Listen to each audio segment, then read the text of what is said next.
দেখতে দেখতে ধীরে ধীরে আমাদের কাছ থেকে রমজান মাস চলে যাচ্ছে। রহমতে 10 দিন চলে গেল, মাগফিরাতে 10 দিন চলতেছে। আজ হচ্ছে 17 রমজান। চোখের পলকে মাগফিরাতে 10 দিন চলে যাবে। হতে পারে এই রমজান মাস আমার আপনার জন্য জীবনের শেষ মাস। আবার যে আমরা রমজান মাস পাবো এমন কোনো গ্যারান্টি নেই, নিঃশ্বাসের বিশ্বাস নাই। জানি না মহান আল্লাহ রাব্বুল আলামিন আমাদেরকে ক্ষমা করেছেন কিনা।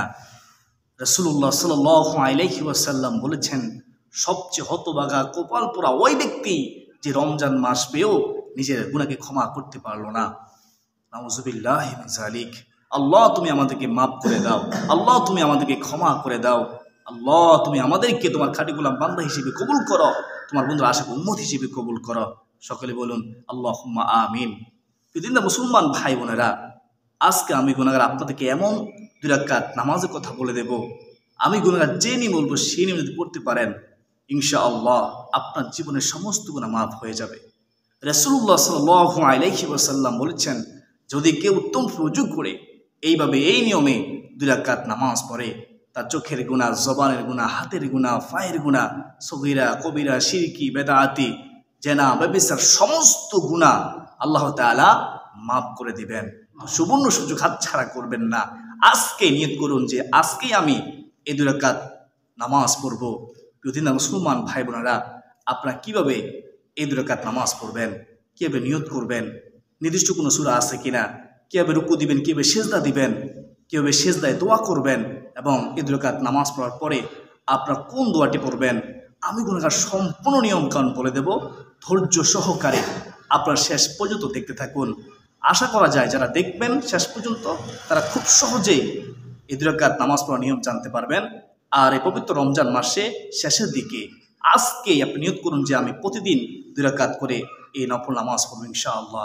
যদি প্রতিদিন নাও পারেন, আপনি সপ্তাহে 1 দিন চেষ্টা করুন, অথবা 2 দিন পরে 3 দিন পরে চেষ্টা করবেন, তবে একবার হলেও এই 2 রাকাত নামাজ পড়বেন ইনশাআল্লাহ। প্রতিদিন মুসলমান ভাই বোনেরা, এই রমজান মাস অত্যন্ত দামি মাস, রহমত, মাগফিরাত, নাজাতের মাস।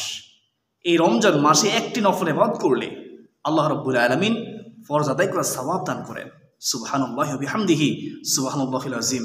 এই রমজান মাস এত দামি মাস, এত সম্মানিত মাস, যেই মাসে একটি ফরজ আদায় করলে 70টি ফরজ আদায় করার সওয়াব পাওয়া যায়। সুবহানাল্লাহ। এই রমজান মাস এত দামি মাস, যে মাসে কোরআন নাজিল হয়েছে, যেই মাসে লাইলাতুল কদর রয়েছে, যেই মাসে একটি রাত্রে ইবাদত করলে 1000 মাসের চেয়েও রাতে ইবাদত করার সওয়াব পাওয়া যায়। সুবহানাল্লাহ। তো দামি মাস রমজান মাস। প্রতিদিন মুসলমান ভাই বোনেরা, আমরা রমজান মাসে রোজা রাখবো। আমরা অনেকে রোজা রাখি না। সাবধান, রোজা কেন রাখেন না এখনই তওবা করুন। আপনি হাদিসটি শুনুন মনোযোগ দিয়ে, তারপর আমি গুনাহগার আপনাদেরকে সেই নামাজের নিয়ম বলে দেব। হাদিসের মধ্যে আছে, রাসূলুল্লাহ সাল্লাল্লাহু আলাইহি ওয়াসাল্লাম ঘুমিয়ে আছেন। তখন 2 জন ফেরেশতা এসে রাসূলুল্লাহ সাল্লাল্লাহু আলাইহি ওয়াসাল্লামকে 2 বাহুর মধ্যে ধরে, বাহু মুবারক ধরে উঠিয়ে একটি দুর্গম পাহাড়ের নিকটে নিয়ে গেলেন। দুর্গম পাহাড়ের দিকে তাকিয়ে নবীজি বললেন, সাল্লাল্লাহু আলাইহি ওয়াসাল্লাম বললেন যে এই পাহাড়ে আমি কিভাবে উঠবো, অসম্ভব। তখন ফেরেশতারা বলল, আমরা আপনাকে সহযোগিতা করব। এই আশ্বাস পেয়ে নবীজি সাল্লাল্লাহু আলাইহি ওয়াসাল্লাম তাদের সাথে দুর্গম পাহাড়ের উপরে উঠলেন। উঠার পরে ভয়ঙ্কর চিৎকার আওয়াজ শোনা যাচ্ছে।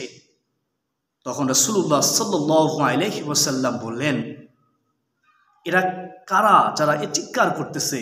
এরা কারা যারা চিৎকার করতেছে, ভয়ঙ্কর চিৎকার করতেছে? তখন ওই 2 জন ফেরেশতা বলল, ইয়া রাসূলুল্লাহ, ইয়া হাবিবুল্লাহ, নবী গো, এরা হচ্ছে তারা হচ্ছে জাহান্নামী। এগুলো জাহান্নামীদের চিৎকার। আমার নবী চোখের পানি ছেড়ে কাঁদতেছেন। একটু পরে, কিছুক্ষণ পরে যখন একটু সামনে গেল, সামনে যাওয়ার পরে নবীজি দেখলেন কিছু লোকদেরকে শাস্তি দেওয়া হচ্ছে।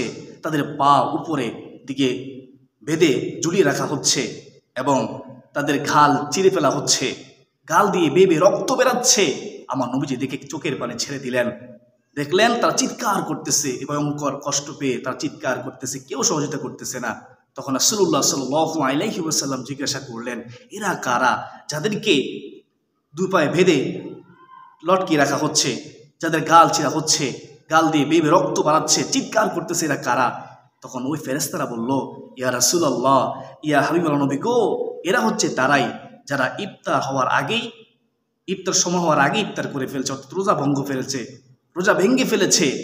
এরা হচ্ছে তারাই যারা বিনা কারণে কোনো কারণ ছাড়াই ওজুর ছাড়াই তারা রোজা ভেঙে ফেলেছে, তাদের এই শাস্তি। একবার ভেবে দেখেন, যারা রোজা রাখার পরে রোজা ভেঙে ফেলে তাদের এই শাস্তি, আর যারা রোজা রাখে না তাদের কি ভয়ঙ্কর শাস্তি হতে পারে। একবার ভেবে দেখুন, একটু ভয় করুন, আল্লাহকে ভয় করুন, একটু চিন্তা করুন, চিন্তা করলেই বুঝতে পারবেন কি ভয়ঙ্কর শাস্তি। দুনিয়ার জীবন ক্ষণস্থায়ী জীবন, পরকার জীবন চিরস্থায়ী জীবন। এই পরকার জীবনের জন্য একটু প্রস্তুতি নিন, এখনই তওবা করুন, এখনই ফিরে আসুন। আপনি রোজা রাখেন না অতীতে, এখন থেকে রোজা রাখার নিয়ত করুন, তওবা করুন। আল্লাহ তাআলা তওবাকারীকে ভালোবাসেন। হতে পারে এই তওবা করার কারণে আল্লাহ তাআলা আপনাকে ক্ষমা করে দিতে পারে। আমরা সবাই জানি একটি রোজা ইচ্ছাকৃত তরক করলে 60টি রোজা রাখতে হয়। রোজার এত গুরুত্ব, আমার নবীজি বলেছেন একটি রোজা ভাঙলে 60 রোজা রাখতে হবে, এবং কি 60 রোজা রাখতে গিয়ে যদি একটি রোজা আবারও ভেঙে ফেলে তাহলে আবারও 60 রোজা রাখতে হবে। এটা কি সম্ভব? অসম্ভব। রোজার এত গুরুত্ব, আমার নবীজি বলেছেন কেউ যদি একটি রোজা ইচ্ছাকৃত তরক করে, যদি সারাটা জীবন ভর রোজা রাখে, তারপরও এই একটি রোজার হক আদায় হবে না, হবে না।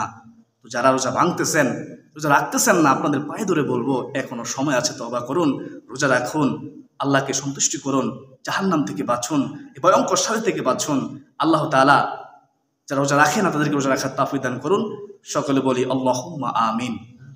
প্রিয় দিনদার মুসলমান ভাই বোনেরা, এখন আপনারা শুনুন আপনারা কিভাবে 2 রাকাত নামাজ পড়বেন। এই 2 রাকাত নামাজ হচ্ছে সলাতুত তাওবার নামাজ। আপনারা যখন নামাজ পড়ার নিয়ত করবেন তখন উত্তম ওযু করে নেবেন। একটু খেয়াল করে শুনুন, অনেকে ওযু করার সময় তাড়াহুড়ো করেন। ওযু করার সময় যদি আপনি তাড়াহুড়ো করেন, আপনার ওযু সম্পূর্ণ হয় না। কারণ যদি একটি পশম শুকনো থাকে তাহলে ওযু হয় না। তো খুব সাবধানের সাথে ওযু করবেন, খেয়াল করে ওযু করবেন যেন একটি পশম শুকনো না থাকে, প্রত্যেকটি পশমের গোড়ায় গোড়ায় পানি পৌঁছে। যখনই ওযু করেন না কেন, ওযু না হলে নামাজ হয় না। আর ওযু ছাড়া নামাজ পড়লে আপনি গুনাহগার হবেন, পাপী হবেন। আল্লাহ তাআলা আমাদেরকে উত্তম ওযু করার তৌফিক দান করুন। সকলে বলে আল্লাহুম্মা আমিন।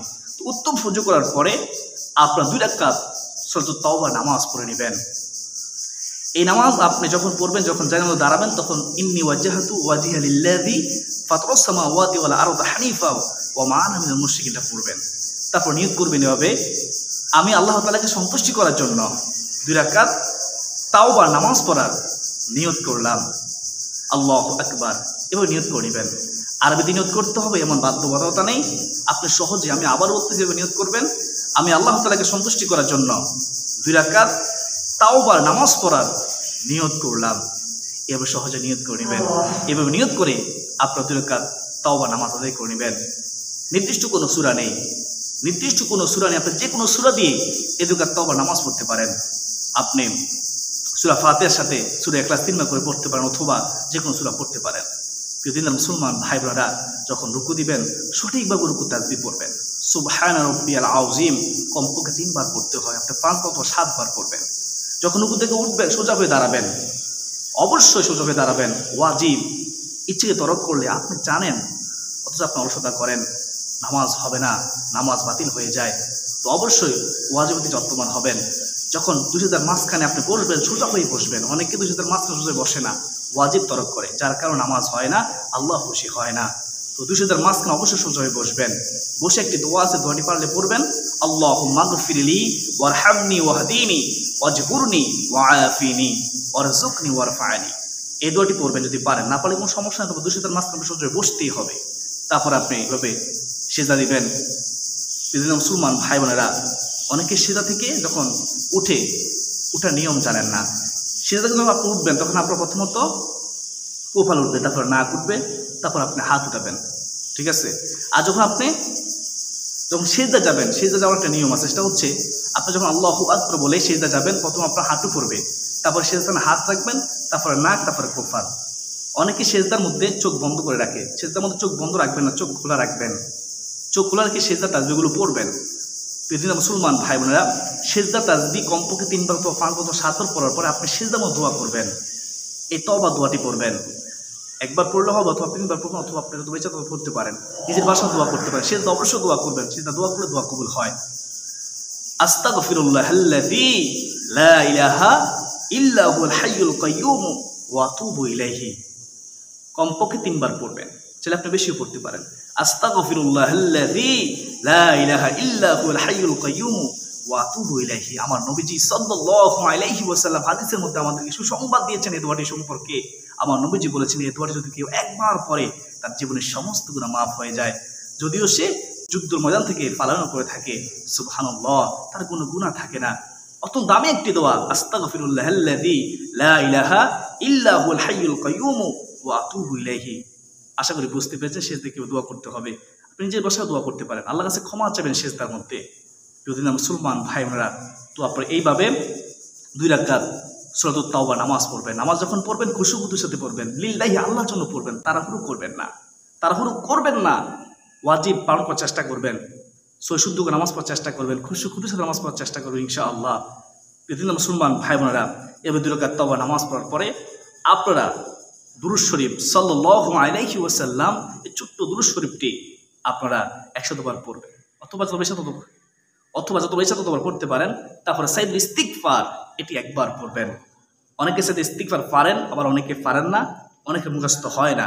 সাইদুল ইস্তিগফার আমি একবার বলতেছি, যদি সাইদুল ইস্তিগফার না পারেন আপনি আস্তাগফিরুল্লাহ আস্তাগফিরুল্লাহ আস্তাগফিরুল্লাহ ইস্তিগফারটি 100 বার পড়বেন। তো সাইদুল ইস্তিগফারটি হচ্ছে আল্লাহুম্মা আনতা রাব্বি লা ইলাহা ইল্লা আনতা খলাকতানি ওয়া আনা আবদুকা ওয়া আনা আলা আহদিকা ওয়া ওয়া'দিকা মাস্তাতa'তু আউযু বিকা মিন শাররি মা সানা'তু আবু'ু লাকা বিনি'মাতিকা আলাইয়া ওয়া আবু'ু বিযানবি ফাগফিরলি ফাইন্নাহু লা ইয়াগফিরুয যুনুবা ইল্লা আনতা। এই হচ্ছে সাইদুল ইস্তিগফার, এটি একবার পড়ে নেবেন। এইভাবে 2 রাকাত তাওবা নামাজ পড়তে হয়। আশা করি সকলেই বুঝতে পেরেছেন। তবে 2 রাকাত তাওবা নামাজ পড়ার পরে আপনার 2 হাত প্রসারিত করে মহান আল্লাহ রাব্বুল আলামিনের কাছে দোয়া করবেন, মহান আল্লাহ রাব্বুল আলামিনের কাছে দোয়া করবেন, ক্ষমা চাইবেন ইনশাআল্লাহ। আল্লাহ রাব্বুল আলামিন ক্ষমা করে দিবে। নিজের গুনাহের জন্য মাপ চাইবেন, তওবাতুন নসুহা করবেন। মনে রাখবেন, এই রমজান মাসে যদি নিজের গুনাহ ক্ষমা করতে না পারেন তাহলে আপনার মতো হতভাগা কপাল পরে জুলফার কেউ হতে পারে না। আপনাকে আল্লাহ রাসূল বদদুয়া করেছেন, ফেরেশতারা বদদুয়া করেছেন। তাই বেশি বেশি করে তওবা করুন, তওবার নামাজ পড়ুন। আল্লাহ তাআলা আমাকে, আপনাকে, আমাদের সবাইকে পবিত্র রমজান মাসে এই 2 রাকাত তওবা নামাজ পড়ার তৌফিক দান করুন। এই 2 রাকাত তওবা নামাজ পড়ে আল্লাহ তাআলার কাছে ক্ষমা চাওয়ার তৌফিক দান করুন। সকলে বলি আল্লাহুম্মা আমিন ইয়া আরহামার রাহিমিন ইয়া হাকিমুল হাকিমিন ইয়া রাব্বাল আলামিন ওয়া মা আলাইনা ইল্লাল বালাগ। আসসালামু আলাইকুম ওয়া রাহমাতুল্লাহি ওয়া বারাকাতুহু।